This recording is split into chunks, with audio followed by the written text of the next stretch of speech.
Have you ever wanted to go out and preach the gospel and win souls for Jesus, but been unsure about how to do it? If so, then I can relate.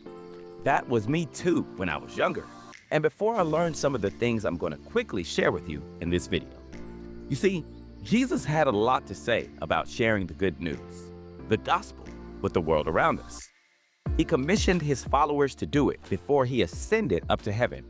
And when he wasn't busy healing people, he spent most of his time preaching the gospel.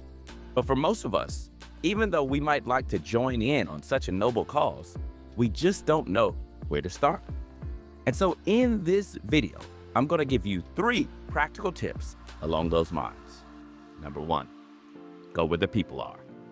A lot of us say we want to preach the gospel, but we're not willing to get up off of our armchair, actually move a muscle, and make our talk become a reality. For many of us, we're just too comfortable right where we are at home. And so we aren't moved with the sort of compassion that Jesus had to go and share the gospel with the lost. But think about it. We can't really be very effective in winning souls to Christ if we're not willing to go to where the people are and bring the good news to them. Take a close look at Matthew 28. When Jesus tells his followers to preach, he precedes that command by telling them to go, forsake their homes, leave their land, and go into all the world. The bottom line is that we won't actually manage to reach the world with the gospel if we aren't first willing to go. So if you take nothing else from this video, take that. Number 2, be bold. This next tip is a very practical one, and it's simply this: be bold.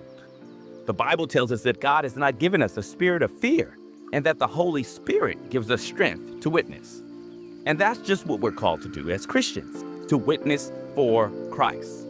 That witness really should affect everything that we do, the things we say and preach, as well as the way we live.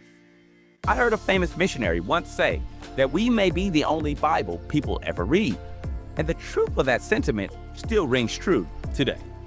But on a practical level, when we do go to preach, we need to remember to do so with boldness. We can do it so long as we have God's help. Number 3, find somebody else. This final tip is a very practical one and also a very important one. Find someone else to preach with you. When Jesus sent his first disciples out, he sent them out in pairs, and Jesus himself only assured us of his Spirit where 2 or 3 are gathered in his name.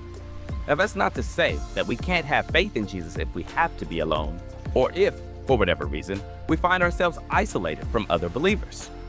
But it does mean that, if possible, we should seek opportunities to pair up with other believers to amplify the effectiveness of our witness for Christ.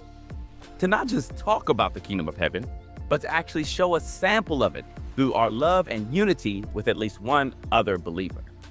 The Bible says that 1 can chase 1,000, but 2 can chase 10. And so when we team up and work together, we greatly increase the effectiveness of our preaching. So 1, go to where the people are. 2, be bold. And 3, find somebody else to do it with you. These are all actionable steps you can put into practice even today. So what are you waiting for? Let's get started.